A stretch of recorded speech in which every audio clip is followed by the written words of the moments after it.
जी नमस्कार। नमस्कार जी। क्या नाम है जी आपका? अनीता जी। अनीता जी कहाँ से आए हैं आप? पेवा से सरस्वती खेड़ा पेवा के पास कुरुक्षेत्र जिला से। संत रामपाल जी महाराज से नाम दीक्षा लेने से पहले आप क्या भक्ति साधनाएं करते थे? जी हम सरसे वाले के चले थे। सरसे वाले की 11 साल भक्ति करी जी। जब आप 11 साल से डेरा सिरसा में भक्ति कर ही रहे थे, तो फिर संत रामपाल जी महाराज की शरण में क्यों आए? जबकि आप डेरा सिरसा में पहले से ही भक्ति कर रहे थे। भगत जी वहां पर भक्ति तो कर रहे थे, तो उस भक्ति से मानो कोई लाभ नहीं मिला। अन्य देवी देवताओं की भक्ति करे करते। नौ नौ दिन नवरात्रे भी रखे जी, अखंड ज्योत भी जगाई। पर भी जो हमारे पति है ना, वो बहुत ज्यादा बीमार हो गए भगत जी। बहुत ज्यादा बीमार हो गए, उनकी हालत ऐसी होगी, यानी कि वो लैटरिन बाथरूम भी पैंट में ही कर देते थे चलते चलते। उनको इतना भी पता नहीं है था। बहन जी, हम आपसे ये जानना चाहेंगे कि आप 11 साल से डेरा सिरसा में भक्ति कर रहे थे। उसके बाद आपने देवी देवताओं की भी भक्ति की, आपने व्रत भी रखे, आपने अन्य पूजाएं भी की। तो हम आपसे ये जानना चाहेंगे कि संत रामपाल जी महाराज जी से नाम दीक्षा लेने के बाद आपको कोई लाभ मिले? हाँ जी, सारी प्रॉब्लम सोल्व हुई जी।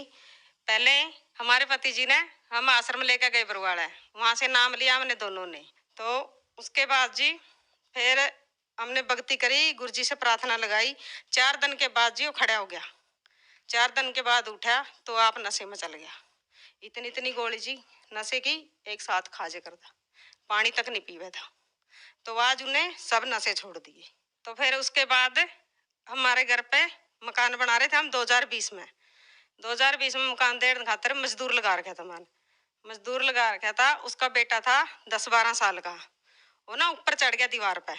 दीवार पर चढ़ने के बाद तो हमने बोला बेटा नीचे आ जा। न्यू कह रहे नहीं आंटी, डैडी के साथ में दीवार तोड़ूंगा। उसका डैडी दूसरी दीवार पे था, वो बरामदे की दीवार पे था। जैसे बरामदे के ऊपर स्लेब डाल रखी थी, बरामदे के लेंटर पे स्लेब डाल रखी थी। उसके 4-5 अर्दे रह रहे थे, एकदम स्लेब खिसक गई बग जी। इतनी किस रह गई बस, पूरी खिसक गई, इतनी स्लेब बची। तो उस पे जो लड़का ऊपर था ना, तो उसने बताया, कह रहा चिट्टे कपड़े वाला आया, कुर्ते पजामे वाला। उन्हें अपने हाथ दोनों स्लेब ऐसे लगा लिए, तो रोक दियो स्लेब। तो ये दया परमात्मा की, संत रामपाल जी की हुई जी मर पे। तो नहीं वो लड़का मर जाता तो हम ना तो हमारा मकान बना था और ना हम कुछ कर सका थे। ये लाभ होया जी। फिर उसके बाद भगत जी मेरी मैस दो थी मेरे पे। एक मैस मैं थोड़े दिन पहला ले आई थी, एक मैस ने 15 के दिन हुए थे आई नगर पे। तो उन दो मैसा ने कोई जहरीली चीज खा ली। जहरीली चीज खाने के बाद वो मैसा दोनों बीमार होगी, ना घास खावा ना पानी पीवे। यानी कि दूध भी ना देवा, जो खावेंगी दूध भी कहाँ से देंगे जी। फिर उसके बाद दोनों मैस बीमार होगी, डॉक्टरों की टीम आई कर दी हमारे घर पे। गड्डी में आते थे डॉक्टर, यानी कि 3-3 4-4 डॉक्टर रोज आते थे। ग्लूकोस भी लगाते थे मैसों के, और टीके का तो घाटा ही नहीं। तो 105 बुखार और 104 बुखार दोनों मैसा का, नीचे नहीं हो रहा था। फिर उसके बाद उन्होंने नहीं राम होया मैसा का।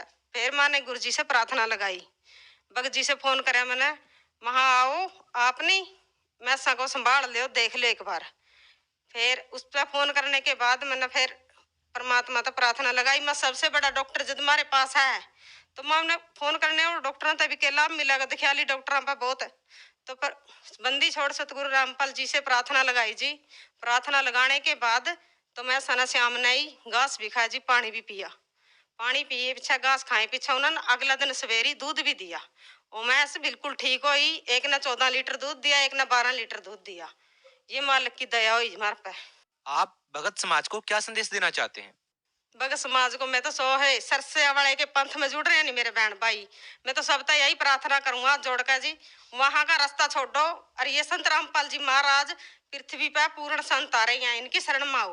और सबसे जो मेरे भाई अपने सगे वो नहीं जुड़ रहे जी, मैं उनसे प्रार्थना करती हूँ, यहाँ आओ नाम दीक्षा ले आओ, अपना किलान कराओ जी। जी धन्यवाद। सच्चाई।